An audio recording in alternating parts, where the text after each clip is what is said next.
আয়োগ আপনাকে আমি বলে দিই 7 মে দিনটা মনে রাখবে, অনেক প্রজন্ম মনে রাখবে।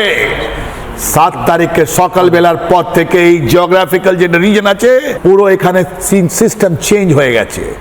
এত বম মেরেছে আমাদের ইন্ডিয়ান এয়ারফোর্স 5টা জায়গায়, পাক অকুপাইড কাশ্মীরে 5টা জায়গায় ধোঁয়া ধোঁয়া ধোঁয়া হয়ে গেছে। রাইট, এখন যখন ধোঁয়াটা কেটেছে তখন ইন্ডিয়া বলেছে পাকিস্তানকে, তুমি কথা বলতে চাও, জল হোক বা যে কোনো জিনিস হোক, দুটো জিনিস, সৈয়দ হাফিজ আর মাসুদ আজহারকে তুমি আমাদেরকে দাও, আর দ্বিতীয় তুমি পাক অকুপাইড কাশ্মীর গিলগিট বালতিস্তান যেটা আছে আমাদের সঙ্গে দিতে হবে, ওর কথা বলো, না হলে নো টক। এটা জিওগ্রাফিক্যাল যে সিচুয়েশন ছিল একটা টেকটনিক শিফট নিয়েছে, তার মানে দুর্ধর্ষ চেঞ্জ হয়েছে। প্রথম এই কথাটা বললাম।